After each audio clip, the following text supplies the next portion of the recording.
명절 잘 보내셨습니까? 네, 자녀들에게 오지 말라고 얘기해야 되는 어려운 상황에서 설을 이렇게 보내고 또 추석은 어떻게 앞으로 맞이할 것인가 답답한 마음이 있지만 또 하나님께서 좋은 길을 여셔서 추석에는 좀 더 좋은 상황으로 우리를 인도해 주시기를 원합니다. 이 어려운 속에서 우리가 사도신경을 살펴보는데 조금 더 집중할 수 있다는 생각을 하게 됩니다.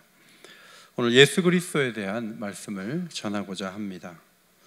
요리문답이라는 말을 들어보셨죠? 성경 전체가 말하는 중요한 교리를 질문과 대답의 형식을 빌려서 정리해 놓은 이 요리문답은 우리가 무엇을 믿고 있는가 하는 신앙의 골격을 이해하는 데 도움을 줍니다. 독일 팔츠 지역을 통치했던 제후 프레드리히 3세가 루터가 일으킨 종교개혁의 영향을 받아 아내가 믿음이 좋아서 이 왕도 예수를 구주로 영접하고 개신교적인 믿음을 갖게 되었습니다.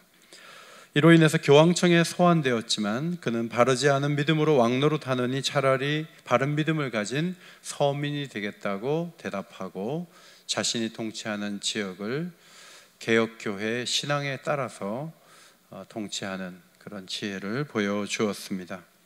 문제는 종교개혁 이후에 수많은 개혁교회가 서로 다른 믿음과 신학을 주장해서 교회들이 혼란을 겪고 있어서 왕이 나서서 이러한 혼란을 정리하고 다음 세대에게 교리를 잘 전해주기 위해서 성경의 중요한 교리를 압축한 교리문답서를 작성하게 만들었습니다. 우리 김석주 목사님이 작년 하반기에 양육과정에 넣어서 가르쳐 주신 대로 유명한 신학자 우르시누스와 올레비아누스 두 사람을 통해서 1563년 2월에 팔츠 지역의 수도였던 하이델베르크에서 요리문답서가 발행되었습니다. 그 1문을 보니까 첫 번째 문장 질문은 살아서나 죽어서나 당신의 유일한 위로는 무엇입니까? 대답은 나는 그리스도의 것입니다. 그리스도께서는 그의 보혈로 죄값을 완전히 치르고 나를 모든 마귀의 권세에서 해방하셨습니다. 성령이 영생을 확신시켜 주시고 그를 위해 살게 하십니다. 우리의 유일한 위로는 예수님 만나고 예수님이 우리를 용서해 주시고 성령의 인도를 따라 사는 것, 이것이 유일한 위로라고 그렇게 적었습니다. 제2문은 이러한 위로 가운데 복된 인생으로 살고 죽기 위해서 당신은 무엇을 알아야 합니까? 답은 세 가지를 알아야 합니다. 첫째, 나의 죄와 비참이 얼마나 큰가를 알아야 됩니다. 두 번째, 나의 모든 죄와 비참함으로부터 어떻게 구원을 받는가를 알아야 됩니다. 세 번째, 구원을 받은 후에 하나님을 어떻게 섬겨야 하는지를 알아야 합니다. 이 세 가지를 알아야 복된 인생이 될 수 있다는 거예요. 사도신경 앞부분에서 성부 하나님은 이 세상을 만드신 분이시다. 그분이 계셔서 우리가 이 땅 위에 존재하고 저 하늘 아래에 존재하게 되었고 그분의 섭리와 계획 속에 그분의 역사 운행 속에 우리가 있다. 이것을 성부 하나님에 대해서 배우면서 인정하게 됩니다. 반면 성자 예수 그리스도를 알기 위해서 꼭 필요한 것 중에 하나는 죄를 알아야 돼요. 죄의 비참함, 그리고 그분이 구원의 길을 어떻게 여셨고 또 어떻게 섬기게 되는지 예수님을 통해서 이 사실을 보다 분명하게 우리는 알 수 있습니다. 마태복음 8장 14절로 17절에 베드로의 장모를 고친 사건이 나오는데 이것을 연극으로 표현하자면 3막으로 구성되는 거예요. 제1막은 열병으로 고생하는 베드로 장모의 비참한 모습이 1막이에요. 2막은 예수님이 등장하시고 손을 얹으니까 병이 떠나가는 거예요. 회복이 됐어요. 3막은 예수님과 제자들을 정성을 다해서 섬기는 베드로 장모의 모습, 이것이 구원의 모습을 보여주는 것인데 로마서에 이러한 배열이 진행된 것을 우리가 확인하게 되죠. 죄의 비참함 3장 20절까지, 구원의 길을 예수 그리스도를 통해서 여심 11장까지, 그 다음에 마지막 16장까지는 섬김에 대해서 로마서는 그런 순서로 이루어져 있습니다. 나이가 들수록 삶이 쉽지 않구나, 그것을 점점 더 느끼게 되는 것은, 원래는 삶이 무거웠는데 철이 들면서 이제 인생의 본질을 보고 문제를 파악하기 시작하기 때문에 점점 더 삶이 힘겹게 느껴지는 것이 사실입니다. 여러분, 세상의 근본적인 문제는 뭐죠? 어떤 사람은 가난이라고 봐요. 그래서 잘 살기만 하면 된다. 새마을운동해서 마을길도 넓히고 초가 지붕도 바꾸었는데 사람들 입에서 더 살기가 어렵다라고 말하는 것은 가난이 인간이 갖고 있는 근본적인 문제가 아니라는 것을 보여줘요. 통일부 장관이신 이아무개 장관께서는 어쨌든 통일이 되어야 된다. 분단조국의 문제가 해결되면 그러면 우리나라의 문제는 거의 다 해결이 된다. 그렇게 믿고 있는 것 같아요. 통일이 중요하죠. 나라가 나뉘어져서 너무나 긴 세월 동안 고통하는 것은 참으로 아쉬운 일인데, 과연 통일이 된다고 해서 인간의 근본적인 문제가, 대한민국의 문제가 다 해결될까? 우리가 자문하지 않을 수 없습니다. 지금같이 코로나가 창궐할 때는 질병의 문제가 해결되면 사람이 살 수 있지 않을까? 환경의 문제, 또 민주화가 되면 더 좋은 세상이 온다. 독재와 차별이 없어진다. 여기에 목숨 건 사람들이 많이 있었습니다. 그런데 민주화가 조금 더 되니까 더 복잡하고 힘든 상황으로 들어가면서 민주화 세력이 그렇게 큰 만족을 주지 못하는 것을 보면 이것이 굉장히 어려운 문제다라는 것을 발견하게 됩니다. 성경은 우리의 근본적인 문제는 죄에서 온다, 그렇게 가르칩니다. 우리 자신을 이해하기 위해서 죄를 인식하지 않고서는 우리 자신의 문제를 파악할 수 없어요. 우리는 하나님 법에 복종할 수도 없고 복종하려는 의도도 별로 없습니다. 그래서 죄의 비참함을 우리는 안고 살아갑니다. 누군가의 도움이 있어야 합니다. 저는 3년 전에 아이들과 함께 제주도 갔다가 카메라를 떨어뜨렸어요. 안 되는 거예요. 그냥 3년 동안 있다가 지난 주간에 서비스 센터를 찾아갔는데 용산에 있더라고요. 제가 이걸 뜯어가지고 고칠 수 있겠습니까? 뜯어봐야 더 문제가 복잡해지니까 그냥 3년 동안 뒀다가 도저히 안 되겠다. 그래도 고쳐서 써야지. 휴대폰이 좋지만. 그래서 김아무개라는 직원에게 맡겼는데 연락드리겠다고. 다음날 연락이 왔어요. 제가 물어봤어요. 이거 왜 안 됐습니까? 그랬더니 충격에 의해서 납땜이 떨어졌대. 그걸 붙이니까 된대요. 여러분, 카메라 내가 고칠 수 있습니까? 없죠. 그런데 누군가 사람이 고쳐줘요. 그런데 이 죄 문제는 모두가 죄 가운데 있기 때문에, 자기 문제가 너무나 크기 때문에 남의 문제까지 도와줄 수 있는 사람은 아무도 없어요. 그래서 하나님께서 하나님의 아들 예수 그리스도를 세상에 보내셔서 비참하게 죽게 하시고 우리의 죄의 형벌을 대신 당하게 하셨다. 이것이 복음이죠. 유일한 해결책은 예수님이에요. 과거에 배위량이라는 서양 선교사가 200년 전 독일 어느 화가의 그림을 한국 사람 얼굴로 바꿔가지고 전도지에 사용했는데, 박군의 마음이라는 전도지예요. 이성동 목사님도 이 전도지를 사용해 전도했다고 합니다. 여기에는 7짐승의 치명적인 죄가 이제 소개되는 거예요. 제일 위에 개구리가 있는데 험담을 하는 개구리 같은 마음, 그 다음 뱀 같은 거짓, 표범 같은 혈기, 그리고 거북이 같은 게으름, 돼지 같은 탐욕, 염소 같은 음란, 그리고 공작새 같은 교만. 7가지 죄에 안 걸리는 사람이 있는가 하고 일제시대 때 전도하러 다닌 거죠. 이런 죄를 짓지 않기 위해서 어떻게 해야 됩니까? 시장들마다 이렇게 성추문 사건에 연루됐을 때 교육이 부족합니까? 위원회를 또 만들어야 됩니까? 그러면 문제가 해결된다고 봅니까? 아닌데, 그게 아닌데, 결심한다고 되는 것 아니고 교육받는다고 되는 것 아니고, 죄 문제는 사람의 힘으로, 자기 힘으로 안 되는 게 죄 문제예요. 예수 그리스도를 따르고 그분을 알고 그분이 열어놓으신 길을 걸어가는 길만이 죄를 극복하는 방법이죠.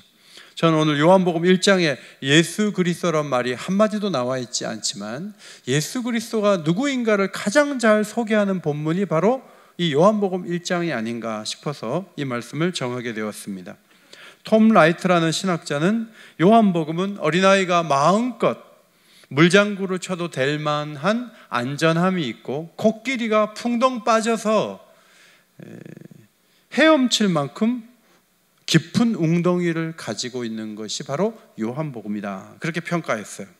요한복음의 구조와 사상은 매우 웅장하죠. 그러나 읽는 이들은 편안하게 복음을 받아들일 수 있어요. 그래서 복음을 좀 더 깨닫고 싶다 그러면 요한복음을 읽는 것이 도움이 돼요. 헬라어를 배울 때 두 번째 학기에 이제 문법을 조금 배우고 단어를 조금 익혔는데 요한복음 강독이 시작됐는데 놀라운 것은 어렵지가 않다는 거예요. 단어만 좀 풀면은 요한복음을 해석할 수가 있었어요. 그래서 요한복음이 굉장히 쉽게 만들어졌구나, 그것을 경험한 적이 있어요. 1절에 태초에 말씀이 계시니라. 태초에 in the beginning, 이 단어는 창세기 1장에 나오죠. 창세기 1장의 핵심 가운데 가장 절정은 하나님이 사람을 만드셨다는 거예요. 요한복음 1장의 절정은 뭐죠? 말씀으로, 예수님께서 말씀으로 이 세상에 오셨다는 것입니다. 말씀이 육체가 되어서 오셨다는 거예요. 유대 랍비들은 어떻게 무한하신 저 하늘에 계신 하나님이 유한한 이 세상에 오시고 관여할 수 있었을까? 이것을 많이 연구를 했는데 답은 그런 거예요. 성전을 통해서, 율법을 통해서. 요한복음을 쓸 당시에 이방인들, 헬라 사람들은 로고스, 이 로고스 말씀이거든요. 로고스는 이 세상을 움직이는 근본 원리라고 믿고 있었어요. 근데 사도 요한은 이 요한복음을 쓰면서 로고스를 소개하면서 어떤 책이 아니고 어떤 건물이 아니고 어떤 원리가 아니고 사람의 몸을 입고 오신 말씀, 로고스가 있었다라고 적고 있습니다. 그분은 어떤 분입니까? 예수 그리스도는 2절에 하나님과 원래 함께 계셨던 분이시다. 그런데 14절에 그분이 육신이 되어서 우리 가운데 거하게 되셨다 하는 거예요. 이 서양신이 아니에요. 예수님이 서양신이 아니에요. 그분은 원래 하나님과 함께 계셨던 분이에요. 유대인의 몸으로 오셨지만 온 세계를 위하시고 육신을 입고 오셔서 십자가를 지시고 우리가 영원히 살 수 있는 길을 준비하셨어요. 그의 제자였던 요한복음을 적었던 사도 요한은 요한 1서에서 그분이 하는 음성을 귀로 들었고 눈으로 볼 수 있었고 손으로 만질 수 있었던 분이다 라고 소개했습니다. 그분을 쉽게 말하면 4절, 이 생명은 사람들의 빛이다 그랬어요. 창조 때 예수님은 어둠에 맞서서 빛을 만드셨죠. 해와 달과 별을 만드셨어요. 그리고 영적인 어둠을 물리치기 위해서 예수님 자신이 빛이 되셔서 이 세상에 오셔서 사람들 마음속에 온, 존재적으로 온 이 어두움을 예수님이 빛이 되어서 이기도록 하시고 모든 어둠을 이겨내신 후에 새하늘과 새 땅을 펼치신 후에 주님 자신이 빛이 되어서 해와 달이 필요 없는 세상을 만드실 계획을 갖고 계시다고 요한계시록 21장에 기록했어요. 요한계시록 21장 23절 앞에 보시고 읽겠습니다. 시작. 그 성은 해나 달의 비침이 쓸데없으니 이는 하나님의 영광이 비치고 어린 양이 그 등불이 되심이라. 생명이 사람들의 빛이다. 그러면 어둠은 뭐죠? 죽음이죠. 죽음의 증상들, 죽음의 그늘, 이것을 예수님이 오셔서 이겨내시고 물리쳐 주심으로 우리에게 다가온 죽음의 증상들을 이겨낼 수 있는 거예요. 저희 아들이 군악대였는데 아버지 너무 출동이 많아요. 무슨 출동이 많냐? 자살을 많이 해요. 그래서 군악대 가서 연주하는 거예요. 슬픈 연주. 부대가 좀 어려웠는지 한 달에 1명 정도? 장교도 죽고 사병도 죽고. 그러면 사병들만 그런가? 아니에요. 온통 죽음의 증상이 가득해요. 그 증상을 첨단 반도체를 만든다고 해서 해결이 됩니까? 약품을 개발한다고 해서 해결이 됩니까? 신문에 보니까 무슨 마스크를 이렇게 쓰고 자면 산소가 많이 공급된대요. 그 마스크는 아주 특허를 받은 거래요. 그래서 암도 낮추고 그냥 산소가 많이 공급돼서 그 마스크만 하면 산대요. 너무 좋대요. 금방 사고 싶은 거예요. 근데 가격을 보니까 몇천 원짜리인데 그거 한다고 살겠나? 그래가지고 안 샀어요. 여러분, 광고가 얼마나 많아요. 죽음의 증상을 이길 수 있는 길이 있다고 여기서도 말하고 저기서도 말하지만 정말 그렇게 쉽게 죽음의 증상을 이길 수 있느냐 하는 거예요. 없지 않아요? 요한복음은 빛 대신 그리스도를 통해서 우리가 생명을 얻을 수 있다, 그것을 보여주기 위해 적은 거죠. 그 생명은 하나님과 연결되어 있어요. 하나님의 생명이 우리에게 와요. 하나님의 좋은 것이 우리에게 올 수 있어요. 그래서 사도 바울이 이렇게 기도하죠. 하나님의 모든 충만하신 것으로 너희에게 충만하게 하시기를 구하노라. 하나님의 좋은 생명이 우리에게 올 수 있다는 거예요. 그것이 충만해지기를 바란다는 그런 간구예요. 우울함이 밀려옵니까? 마음에 슬픔이 있습니까? 이번에 명절에 제대로 보지도 못하고 만나지도 못하고 얼마나 답답해요. 힘들고 어려울 때 어떻게 해야 돼요? 만나야 해결이 되겠죠. 당장은 만날 수가 없어요. 어떻게 해야 됩니까? 예수님을 생각하는 거예요. 예수님을 바라보는 거예요. 힘겹고 어려울 때 예수님 생각하는 거예요. 예수님에 대한 묵상을 나누는 거예요. 그것이 우리의 마음을 밝히는 방법이에요. 찬송가 85장 구주를 생각만 해도 이렇게 좋거든. 제가 1절 부르고 다 같이 5절 함께 부르겠습니다. 구주를 생각만 해도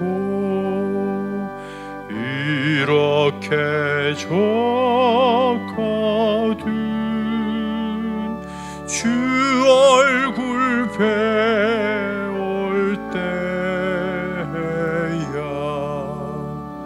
얼마나 좋으랴. 다 함께 사랑의 구주 예수여 내 기쁨 되시고 이제로부터 영원히 영광이 되소서.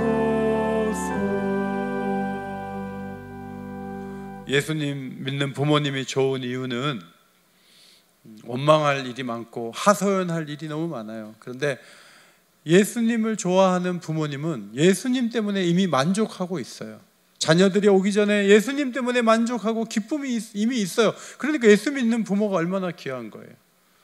예수님을 가까이 하십시오. 예수님에 대한 얘기를 나누십시오. 예수의 이름으로 기도하십시오. 우리에게 기쁨을 회복시켜 주실 줄 믿습니다. 예수님은 그런 은혜를 주실 수 있는 분이에요.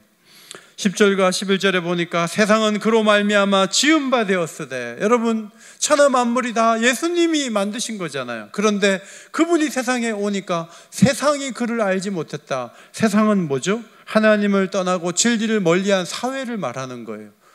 알지 못해요. 자기 땅에 오니까 이스라엘 백성들조차도 영접하지 않아요. 왜냐하면 어둠 속에서 즐기는 일이 좋기 때문에 굳이 예수님의 그 빛 가운데로 가서 죄가 드러나는 것이 싫은 거예요. 그래서 예수님을 밀어낸 결과 하나님의 영광을 보지 못해요.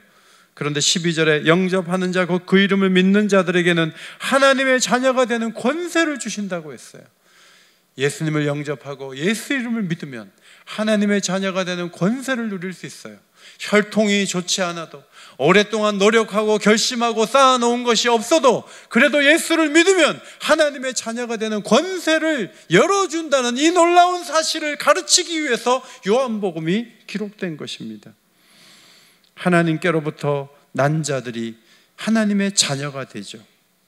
겟나오라는 이 난다는 단어, 이 단어는 3장 3절에서는 거듭난다, 다시 난다는 표현으로 다시 사용이 되었습니다.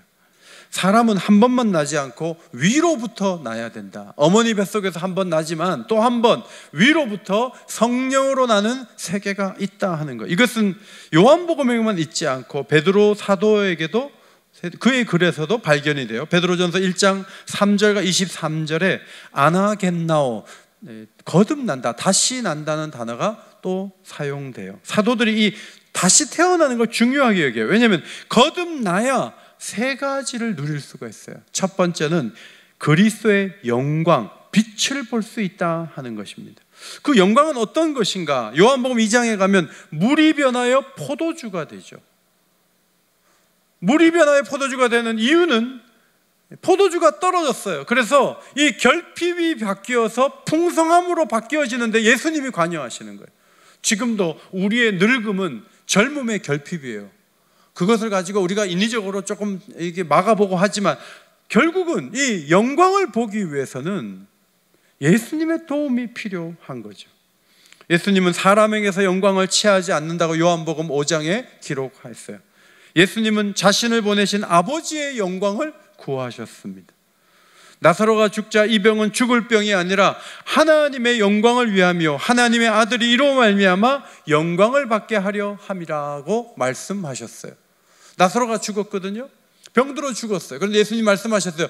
죽으려고 병든 것이 아니라 이 사람을 통해서 하나님이 영광을 받으시고 나도 영광을 받기 위해서, 드러내기 위해서 이 사람이 죽었다라고 말씀을 하시고 나사로를 살리시고 자신의 영광을 드러내시고 아버지께 영광을 돌리셨어요. 창세로부터 아버지와 함께 가졌던 그 영광으로 아버지와 함께 영화롭게 되기를 원하셔서 기도하신 내용이 요한복음 17장에 기록되어 있어요. 예수님은 아버지께서 주신 영광을 제자들에게 그리고 교회에 나누어 주셨습니다. 이 영광은 구약에서도 발견돼요. 광야에서도 구름 속에 하나님의 영광이 나타나는 때가 있었어요.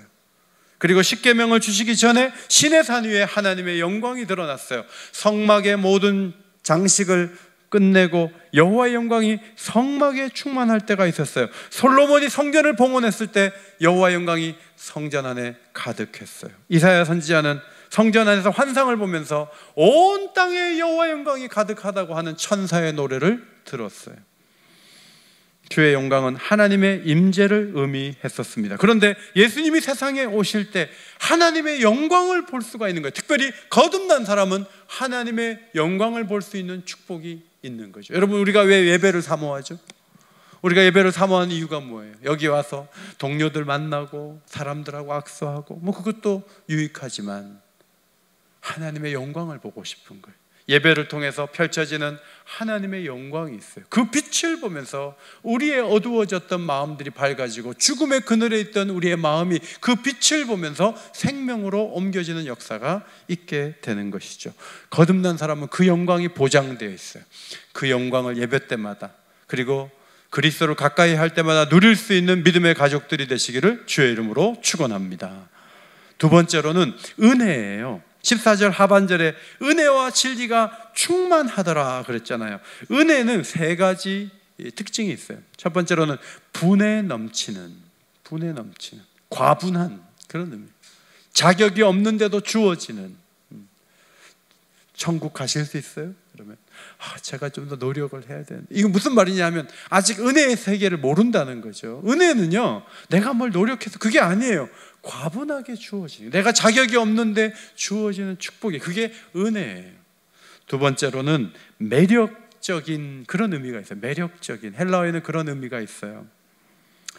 하나님을 생각할 때 사람들은 힘, 권세, 능력, 심판 이런 거 생각해요. 그런데 하나님은, 예수님이 오신 후에 보니까 하나님은 아름답고 사랑이 많으신 분이에요. 자녀들이 전화할 때 아버지한테 합니까? 엄마한테 합니까? 10번에 9번은 누구한테 합니까? 엄마한테 해요. 엄마는 다 받아줘요. 제가 제 철을 옆에서 이렇게 보니까 막 얼마나 잘 받아주는지 애들이 그냥 1시간 통화하고 막 마음이 다 치유되는 것 같아요. 그래서 저는 전화 오면 별로 할 얘기 별로 없어요. 한 5분이면 끝나요. 그러니까 엄마한테 다 얘기하고 싶은 거예요. 그런데 그런 어머니의 아름답고 풍성하고 사랑스러움이 하나님께 있다는 걸 어떻게 알게 됐어요? 예수님이 오셔서 그걸 보여주신 거예요. 치유해 주시고 회복시켜 주시고, 천시받고 천대받고 무시되는 사람들이, 무시받던 사람들이 예수님께로 다가오고 사랑을 입고, 매력이 있잖아요. 세 번째, 그 은혜는 동적이에요. 정적인 게 아니에요. 우울할 때 필요한 은혜와 활기가 있을 때 필요한 은혜가 다른 거예요. 내가 짐을 질 때 은혜와 누군가의 짐을 좀 덜어주고자 했을 때 은혜가 다른 거예요. 그런데 그때마다 은혜를 주셔요. 우리에게 어떤, 우리가 해결할 수 없는 큰 문제가 있어요. 몇 년 동안 씨름했어요. 그런 문제도 그 은혜를 구하면 그 사람에게 임해서 그 문제가 해결되는 거죠. 이것이 은혜의 강력함이에요. 특별히 예수 이름으로 기도할 때 하나님이 필요한 은혜를 필요한 때 가장 강력하게 부어주실 것을 믿으시기 바랍니다. 은혜의 능력이죠. 세 번째, 진리입니다. 진리가 뭐죠? 어려워요. 도가 뭡니까? 진리가 뭡니까? 사람들에게 그런 질문하는 사람들이 진리가 어렵죠. 진리가 뭔지 잘 모르겠어요.